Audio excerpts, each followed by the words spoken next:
Labas rytas, gerbiami Seimo nariai. Pradėsime šios dienos rytinį posėdį. Prašome. Good morning, ladies and gentlemen. Let us begin our morning sitting. Please take your seats. Please register.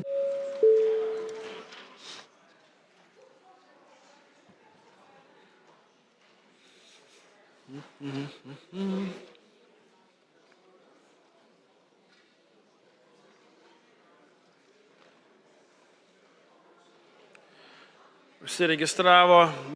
Registered for the sitting are 93 members of the Seimas.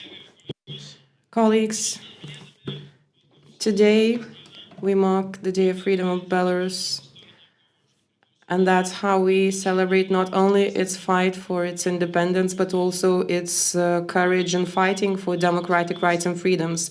And so today we have an opportunity to listen to the voice of many Belarusians, the voice representing the fight for justice and freedom. So let me now give the floor to Ms. Sviatlanos Cichanouskajos, the leader of the Democratic Forces of Belarus.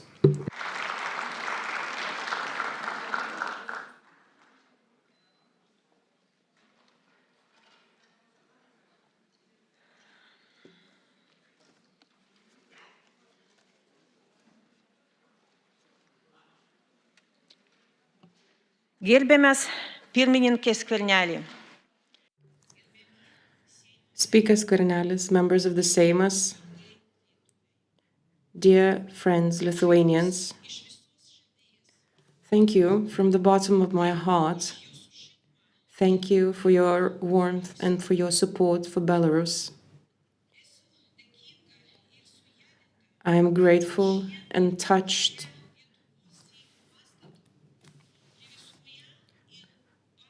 by the fact that alongside the Lithuanian flag, there is also the Belarusian national flag hoisted next to it on the premises of the Seimas. Today is a national day for Belarus, the day of declaration of independence of democratic Belarus. Let me express to you my gratitude and my deep respect for Lithuania.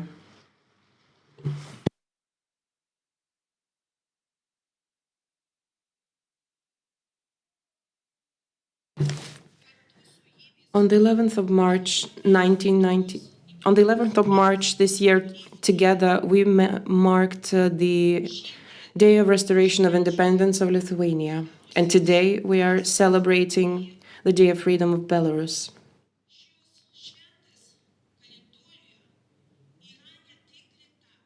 Both of these dates are not only close in terms of where they find themselves on the calendar, but they also have a similar symbolic meaning, because those are the days marking the fight for freedom and independence.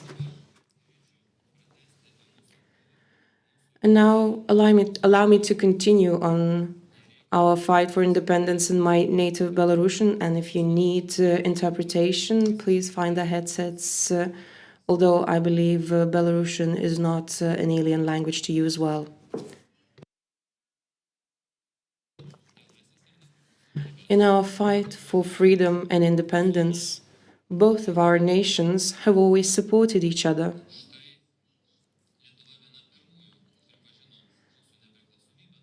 Lithuania was among the first to recognize our independence back in 1918, and then was among the first to take in our exiles. And then later on in 1991, during the January events, together we defended the TV tower and the Seimas buildings against the Soviet aggression. Our friendship has been determined not only in geographical terms, but also through our joint values and joint ideals.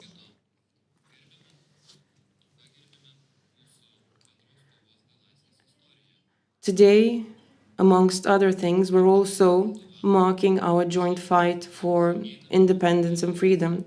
Much like once Lithuania did, so is Belarus is taking the same path of freedom, and we are inspired by the bravery of the Lithuanian nation. Our aim is to break free from the Soviet occupation and from the tyranny of Lukashenko, and to return Belarus to the family of nations of Europe. We do understand that the liberation of Belarus is our task and our duty. But we cannot do that alone without allies. I'm happy to note that that all those years the Lithuanian nation have stayed with us. And I'm grateful to Mr. Skvernelis, who back in 2020, in his capacity as Prime Minister, received me and my colleagues in the Lithuanian Parliament, was among the first to recognize our victory in the elections. Lithuania was always a principled country that kept a principled stance. A few years ago, when some countries kept flirting with the Lukashenko regime, Lithuania established the forces supporting the democratic forces in Belarus. Lithuania realized that they have to join forces with democratic forces. And Lithuania has always been an example of strategic thinking, because Lithuania needs a reliable, a foreseeable neighbor, one that will not set his own as well as the house of the neighbors on fire. Mr. Olekas, Mr. Zingeris, Mr. Paviljonis, Mr. Kasčiūnas, Mrs. Juknevičienė, and others, you have always been among the closest friends and allies of Belarus. I'm grateful to those that we have been working in the Belarus-Lithuania Women's Group, that is Ms. Čmilytė Nilsen and Ms. Šimonytė. It is important for us to hear the voice in support of democratic Belarus here in the Seimas. I'm grateful to the Committee on Foreign Affairs and its chairman, Mr. Motuzas, for the resolution not recognizing the January elections in Belarus, where you noted that Lukashenko is not recognized as a president, as a legitimate president, and rather is a perpetrator, and that all his decisions are null and void. I'm grateful to the Prime Minister, Mr. Paluckas, and Foreign Minister, Mr. Budrys, for their will, for their character, and for their continuous support of our fight for freedom. My particular thanks goes to President Gitanas Nausėda, who courageously defends not only the honor of Lithuania worldwide, but also the interests of the entire Europe. I'm grateful to every Lithuanian who joined the Belarusians in solidarity and who also joined hands in the living chain on the Baltic Way, and everyone who kept hoisting Belarusian flags, who welcomed Belarusian refugees, who sent support postcards to political prisoners in Belarus. Thank you to those who continue writing about the oppressed in Belarus and who continue supporting the victims in Belarus. I am proud that we have so many friends and allies here in Lithuania. Lithuanians are well aware of the price of freedom, and they know how easy it is to lose that freedom and then regain it. Dear friends, perhaps Lithuania could be considered a small country, but it's a country that has a big heart. And you know well from your history what it means to live under occupation. That's when the terror began in Belarus. You accepted thousands of people fleeing from repression from Belarus. Quite recently, we managed to transfer Polina Sharenda-Panasiuk, Antonina Kalnavalova, Alina Naushuk, and Andrei Kuznechuk from Belarus to Lithuania. Just think about it. You managed to rescue thousands of lives. That's something that we will never forget. You not only sheltered us, but also provided us dignity and a chance to continue our fight. Thanks to you, the democratic forces of Belarus managed to survive, stay united, reorganize themselves, and gain international recognition. Thanks to you, we managed to establish alternative authorities in exile, and we kept supporting resistance inside the country. 5 years after the election, it still seems that the people are continuing to protest against Lukashenko's regime in Belarus, and so he continues to seek revenge. But this only means that what you are doing are the right steps. Members of the Seimas, those Belarusians that choose to stay here not only receive support of yours, but also continue strengthening your society. They continue working in hospitals, they pay taxes, they create jobs, and every year they contribute to the Lithuanian budget in hundreds and millions of euros. We encourage Belarusians to integrate in society and continue learning the Lithuanian language and culture, and certainly respect the Lithuanian laws. I am certain that the majority of them will return to Belarus once the country becomes free, and they will stay loyal and devoted to Lithuania as well. With them, they will also bring back the values, the democratic European values that you have helped them safeguard. That is something that today's Lukashenko's regime is most afraid of, which is why it is organizing provocations in order to set the Belarusians against the Lithuanians.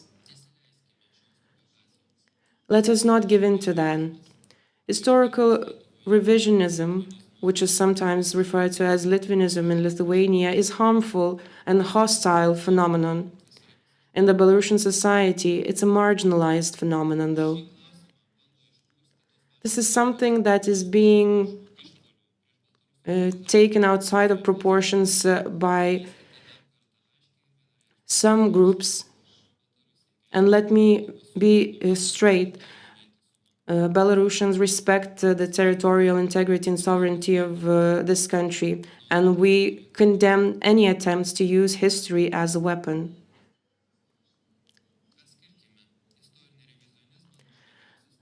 Let's distinguish historical revisionism from history. Our past shouldn't be something that separates us. Instead, it should unite us. Our historical heritage is something that brings the Belarusians closer to Europe and allows us to resist the Russian world. Let us treat this legacy not as a burden, but rather as a foundation for partnership. Dear members of the Seimas, the Lithuanian nation is not an enemy of the Lithuanian nation. Our joint enemy is back there in Minsk, and that's the dictatorship that turned Belarus into a prison and that has become a threat for our neighbors. Our joint enemy is one in Moscow, and that's the revanchist regime of Putin trying to restore its empire and subjugate our nations. Both of these two regimes are threatening the entire Lithuania and the rest of Europe by spreading propaganda, organizing hybrid attacks, and dismantling the European unity by sending their own agents here. Let me stress once again that we are fully aware of Lithuania's concerns in order to strengthen your security. Lithuania has become a temporary shelter for us, and we are interested in making sure that this is a safe home for us as well. And that is why we're helping in detecting the agents of the regime, detecting the loopholes and sanctions. We are also gathering the lists of the allies of the regime, and we have to be able to communicate to the rest of our allies that Lukashenko is a criminal who has seized power, who has turned Belarus into a military base with a nuclear weapon deployed there, and all of that is being done against the will of Belarusians. According to sociologists, only 4% of Belarusians support Belarus's engagement in war and its incorporation into Russia. Today in Minsk, a new presidential inauguration is being organized, making it another chance to bring back the legitimacy to the institution of the president. But that will not happen because recognition will not be given. Lukashenko's place is in the Hague Tribunal, and he has to be brought to account for the terror against the Belarusians, for the hijacking of the airplane and for other incidents. Last year, a complaint with the International Criminal Court has been submitted against Lukashenko, and we support that. Ladies and gentlemen, a long way still awaits us until change comes, but we are getting ready for that. Despite the terrible terror, we are continuing our fight, one that is taking abroad right now. This evening, we're going to organize a march across the streets of Vilnius. Those who are inside Belarus are doing that in silence because it is not possible to organize such marches in daylight. Every day, about 12 people are being arrested regularly for going against the regime. Yesterday, for instance, in Minsk, one woman shouted "Slava Ukraine" during a performance in the Philharmonic Orchestra House. Nobody knows her whereabouts now. A total of more 1,300 political prisoners are detained. I have no idea if my husband is still alive. More than 1,500 people have left to fight on the side of Ukraine. 80 of them have died. Quite recently, we have buried a 24-year-old Maria Zaitseva, a symbol of our freedom fight for freedom. Quite recently, she died in Donetsk. We do understand that as we fight for Ukraine, we're also fighting for our own freedom. Dear members of the Seimas, today the fate of the freedom of Belarus in many ways depends on the negotiations between Russia and Ukraine. Certainly, Russia doesn't want to end that war, and we have to not only seek ceasefire but also a lasting peace, and that will only be possible when Ukraine receives all the security guarantees and the pro-Russian regime in Belarus is dismantled. I do believe this is possible. I do believe that change in Belarus might come much earlier than change coming to Russia.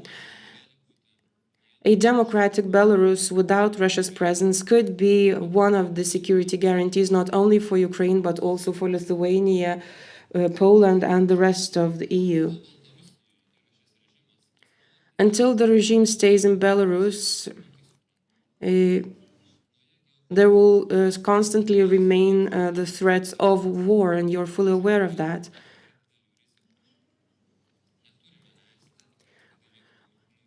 We must not allow a new Yalta conference return, and we must not allow new spheres of interest being established,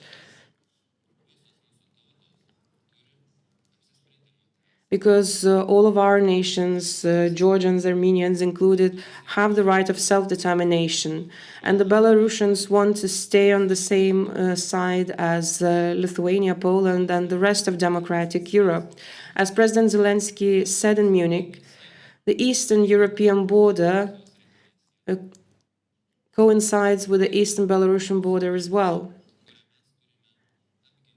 marking the whole of Europe that we have to defend. Dear friends, I encourage you as I stand here in this hall to continue supporting our fight for freedom, continue supporting our journalists who are on the front line fighting against the Russian propaganda and the Russian world. Please help us in safeguarding free radio. Such media outlets are important in preserving our identity and our freedom. Continue isolating the Lukashenko's regime. Stick with the sanctions against the regime. But as you isolate the regime, do not erect another iron curtain. Visa-free regime is something that continues to strengthen Belarusians' connection with the rest of Europe. Certainly, security is a priority, but I'm certain that only together can we find a reasonable compromise. Today, you're not suffering from an influx of Belarusians, and only recently, within the last year, the number of Belarusians coming to Lithuania has went down by 8%. Continue accepting political prisoners and veterans who fought for Ukraine, so that volunteer Vermechik's case would not be repeated itself, who is now risking to go through capital punishment. Unfortunately, many Belarusians are not able to return home because they do not have ideas, and they do not have the chance to get the IDs for their children. And Lithuania can offer a very simple solution. You just need to elaborate the practice of issuing documents to our people. As for our red passport, we will transfer that solution elsewhere where the issue of issuing documents is not addressed in any other way. And certainly continue supporting Ukraine. I would suggest organizing a joint campaign for solidarity for Ukraine, so that both Ukrainians and Lithuanians feel that Belarusians are on the side of freedom. We encourage strengthening your cooperation with our exile institutions, with our office and Coordinational Council. We have an agreement with the European Parliament. We sign it with its President Roberta Metsola. Now it's time to take a step for Lithuania, and I address Speaker Skvernelis and heads of the political groups, asking you to sign this agreement because we need new bold strategy. We need an action plan to stop Russia's aggression and Lukashenko's regimes. We need a vision for future, not only for Belarus, but for our partnership as well. Therefore, I would like to invite you to join the roundtable in the Seimas. Your participation is already a big support. Dear Lithuanian friends, I would like to finish on a personal note. When in 2020, I crossed the border of Belarus and Lithuania, I sensed fear and uncertainty. I was forced to leave my homeland, but you provided me a second home. And after my first speech in this parliament, I understood that I was not alone.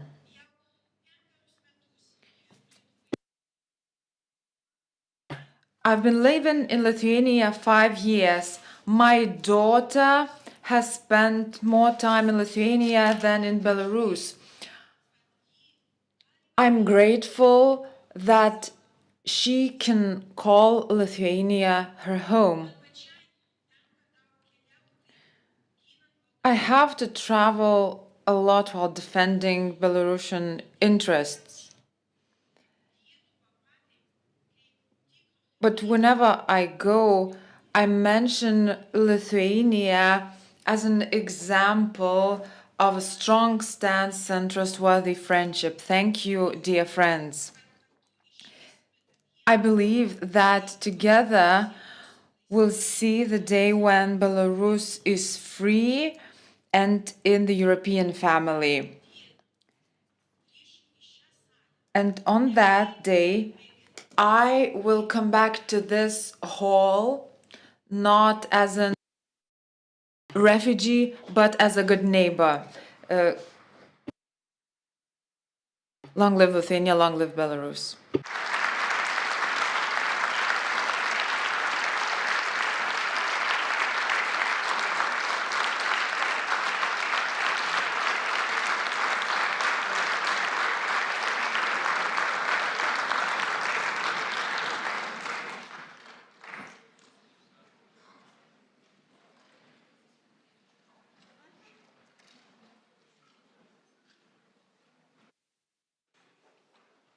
Mėly kolegos,